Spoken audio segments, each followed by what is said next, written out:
Brian, welcome back to Skydive Radio. It's good to talk to you again. Hey, Dave. Really, really glad to be here in person. Yeah. At Skydive Chicago. Yeah, here we are.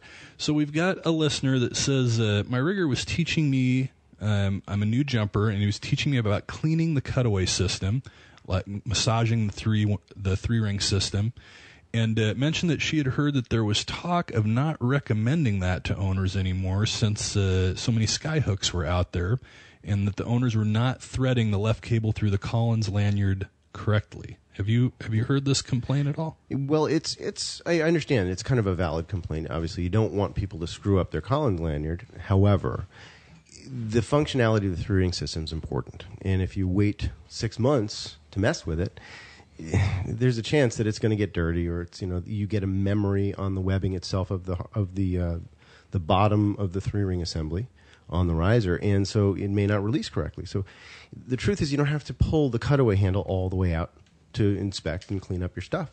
All you need to do is milk it back a little bit. So without even peeling the Velcro each time, which of course you want to preserve, you just pull back one side, retract that cutaway cable until the three-ring releases, and then you flex the bottom of the riser and put it back on. I mean, really, that's what you need to do more than anything else. Rotating the rings is not as important as it used to be, since more and more people are using stainless hardware. So can you explain just a little bit kind of what the Collins lanyard is and where that attaches in that system? Yeah, it's really not necessary in most cases, but in the event that the right side where the RSL attachment point is goes first, then you're still attached on the left side of your harness when the reserve gets extracted, and you've got the possibility of main reserve entanglement. So this way, it sort of, as the main is leaving, it pulls that left side of the cutaway cable out in a section of the housing that is open right behind your neck. So if you pull your handle all the way out, if you don't have really, really old risers that might break and that sort of thing, it's not absolutely necessary, but it does make the manufacturer feel better. And quite frankly, as a rigger, looking at it, going, why not?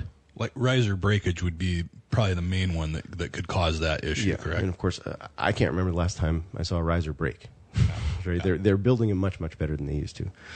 So to me, it's much more if somebody pulls their cutaway handle just a little, they don't get it all the way out, and happens to be, for some reason, that the right side extracts and the left side doesn't, which you don't see that too much anyway. I mean, you have lots of adrenaline when you've got a malfunction, and you got lots of power.